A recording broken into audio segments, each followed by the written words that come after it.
सीखेंगे ना इंडिपेंडेंस से रिलेटेड जो वर्ड्स हैं, इन वर्ड्स को हम लोग सीखेंगे। ठीक है, तो बहुत इंटरेस्टिंग होने वाला है, तो वीडियो के एंड तक आपको बने रहना है। चैनल पे पहली बार आए तो प्लीज़ चैनल को जरूर सब्सक्राइब करिएगा, लाइक करिएगा और शेयर करिएगा। चलिए शुरू करते हैं। सबसे पहला आज का जो हमारा वर्ड होगा बच्चों, देख सकते हैं आपकी स्क्रीन पर लिखा हुआ है इंडिपेंडेंस डे। क्या लिखा बच्चों? Independence day. इंडिपेंडेंस डे को हम लोग हिंदी में कहते हैं स्वतंत्रता दिवस। क्या है? स्वतंत्रता दिवस। यानी अभी जो स्वतंत्रता दिवस आने वाला है रिसेंटली 1-2 रोज के अंदर में, तो हमारा इंडिपेंडेंस डे होगा। इसको हम लोग उर्दू में कहते हैं यौम आज़ादी। क्या कहते हैं? यौम आज़ादी। और आपको पता है कि यौम आज़ादी क्या होता है, इंडिपेंडेंस डे क्या होता है, इसके बारे में आप लोगों ने पढ़ा होगा। ठीक है, अगर नहीं है तो मैं अलग से वीडियो बनाऊंगा, इस पर आप लोग को जरूर समझाऊंगा। तो चलिए शुरू करते हैं। तो इंडिपेंडेंस डे का मतलब होता है स्वतंत्रता दिवस, इसको हम लोग बोलते हैं यौम आज़ादी। आई थिंक ये क्लियर हो गया आपका। चलिए आगे बढ़ते हैं। नेक्स्ट वर्ड हमारा है फ्री। क्या लिखा हुआ है? फ्री, या हम लोग कह सकते हैं इंडिपेंडेंट। अभी फ्री और इंडिपेंडेंट का मतलब होता है आज़ाद। क्या होता है बच्चों? आज़ाद होता है, जिसको हम लोग कहते हैं स्वतंत्र। क्या कहते हैं? स्वतंत्र है हमारा देश ना। अभी अब क्या है? स्वतंत्र है, आज़ाद है, फ्री है, इंडिपेंडेंट है। क्या हमारा देश? इंडिपेंडेंट है, फ्री है, यानी स्वतंत्र है, आज़ाद है। याद रहेगा ना? चलिए आगे बढ़ते। नेक्स्ट वर्ड हमारा है रूल। रूल का मतलब होता है शासन। रूल का मतलब होता है शासन करना भी कह सकते हो, या आप शासन भी कह सकते हो। याद रहेगा ना? रूल का मतलब होगा शासन करना, हुकूमत करना।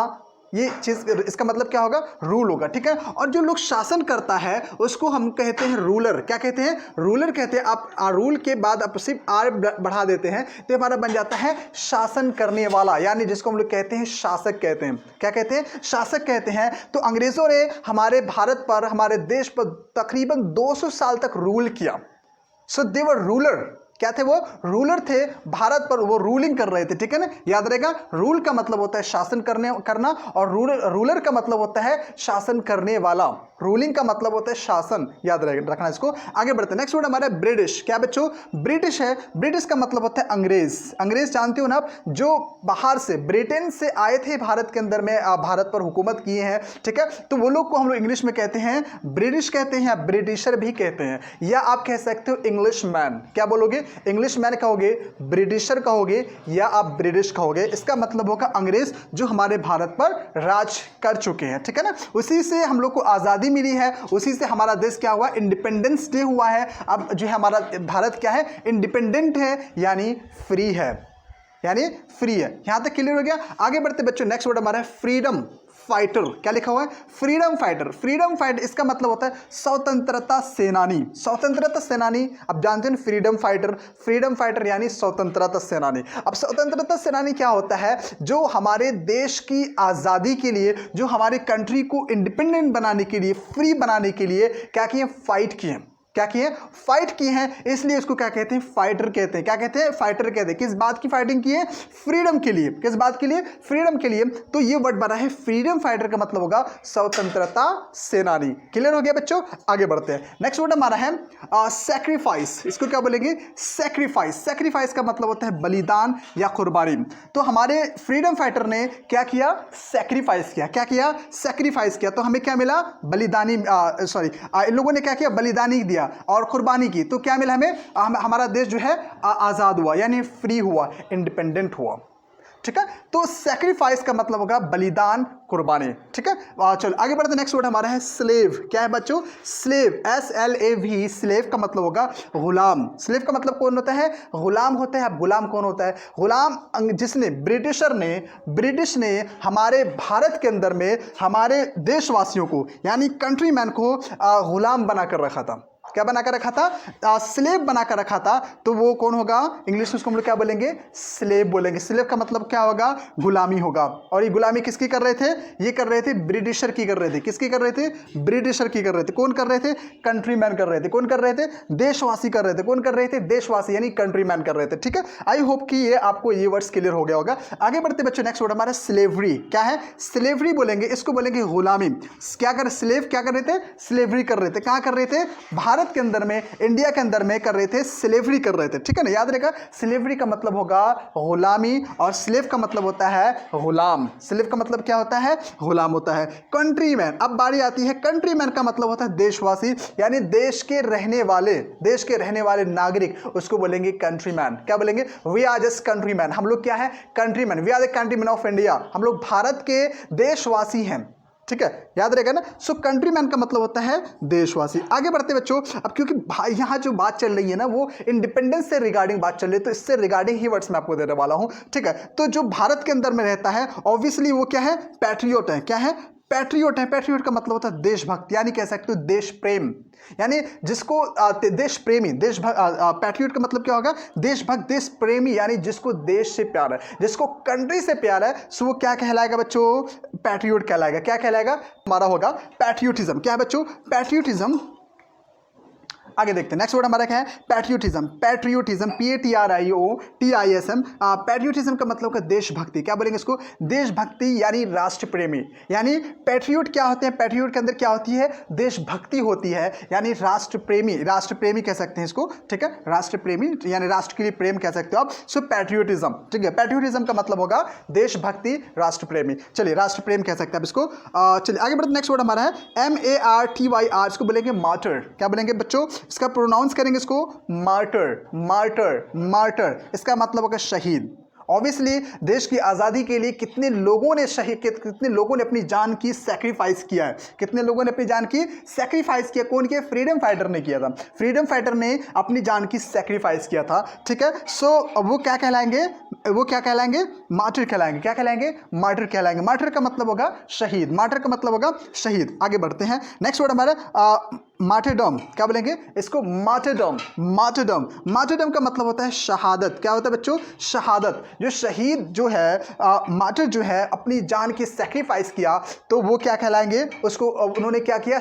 उनको क्या मिला? शहादत मिला। क्या मिला? शहादत मिला। किस बात की शहादत मिला? देश के आदेश के लिए, ठीक है, देश को फ्री करने के लिए, देश को आज़ाद करने के लिए, देश को देश को जो है आज़ादी दिलाने के लिए उन्होंने अपनी जान की क्या किया? सैक्रिफाइस किया, ठीक है ना। सैक्रिफाइस मैंने आपको याद करा दिया, ठीक है। सो मार्टिरडम का मतलब होगा शहादत। आगे बढ़ते, नेक्स्ट वर्ड हमारे बच्चों सैल्यूट। क्या बोलेंगे इसको? सैल्यूट बोलेंगे। सैल्यूट का मतलब होगा सलामी, या आप कह सकते हो सलाम। दो मीनिंग होगा। सैल्यूट करते हैं ना आप, सैल्यूट करते हैं, ठीक है। तो ये आपका जो होता है सैल्यूट होता है, इसको हम लोग बोलते हैं सलामी या बोलते हैं सलाम। क्या बोलते हैं? याद रखेगा ना, सैल्यूट मतलब सलामी या अब सलाम, दो मीनिंग होता है, ये चीज आपको याद रखना है। नेक्स्ट वर्ड हमारा है बच्चों फ्लैग। क्या है?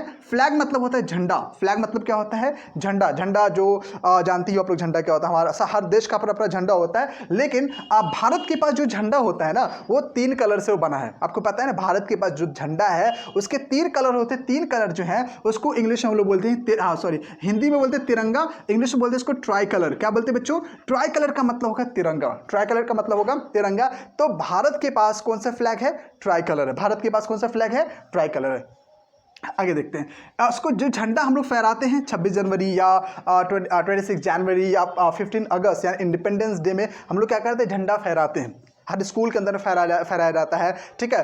तो इसी तरह झंडा फहराने को हमारे पास 2 वर्ड, इस चीज़ को याद रखना है। पहला वर्ड आपका हॉस्ट, इसको हॉस्ट बोल सकते हैं, या अनफर्ल्ड। क्या बोलेंगे?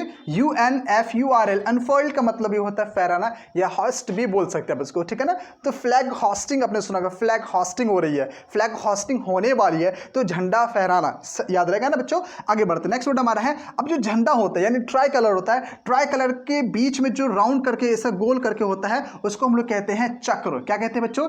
चक्र कहते हैं हिंदी में। उसको इंग्लिश में हम लोग कहते हैं व्हील। क्या कहते हैं? WSEEL, wheel. इसको क्या कहते हैं? चक्र कहते हैं। और चक्र यानी व्हील के अंदर में आपने देखा होगा कि ये इस तरह से स्पोक लगा हुआ है, ठीक है।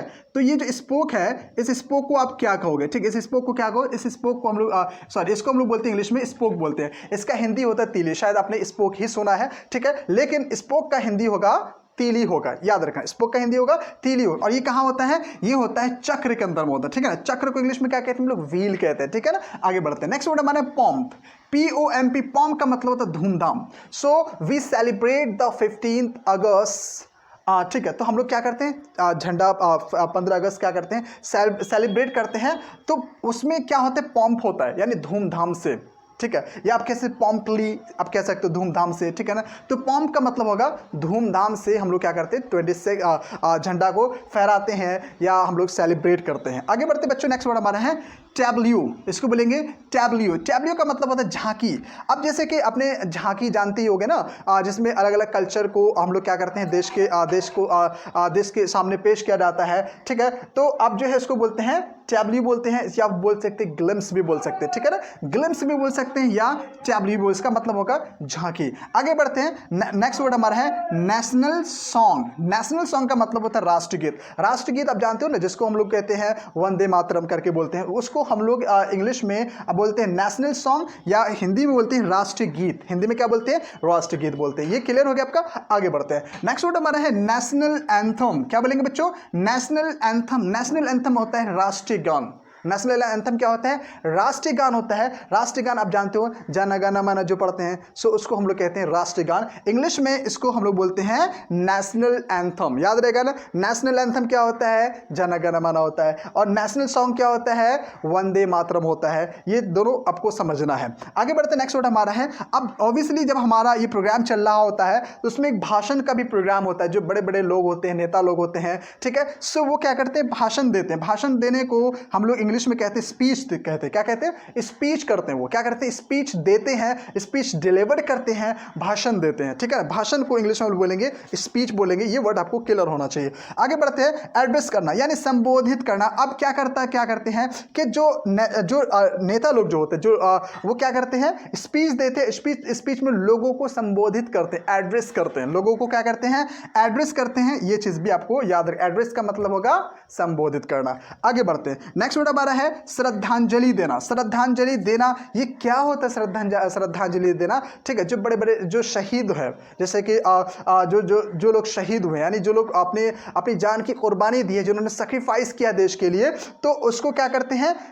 नेता लोग जो है, हमारे देश के प्रधानमंत्री हैं, प्रेसिडेंट हैं, ये सब क्या करते हैं? देश श्रद्धांजलि देते हैं। श्रद्धांजलि को इंग्लिश में बोलते हैं ट्रिब्यूट। क्या बोलते हैं? क्या बोलते हैं? ट्रिब्यूट कहते हैं, या आप बोल सकते हैं होमेज। होमेज का मतलब श्रद्धांजलि, या आप बोल सकते हैं पे होमेज का मतलब होगा श्रद्धांजलि देना। पे होमेज का मतलब क्या होगा? श्रद्धांजलि देना। आई होप के आज का वीडियो बहुत ही हेल्पफुल रहा होगा, बहुत ही बेनिफिशियल रहा होगा। तो जाते जाते चैनल को सब्सक्राइब करिएगा, वीडियो को लाइक करते। मिलते हैं नेक्स्ट वीडियो में। आज के इतना काफ़ी है। अल्लाह हाफिज़। जय हिंद, जय भारत।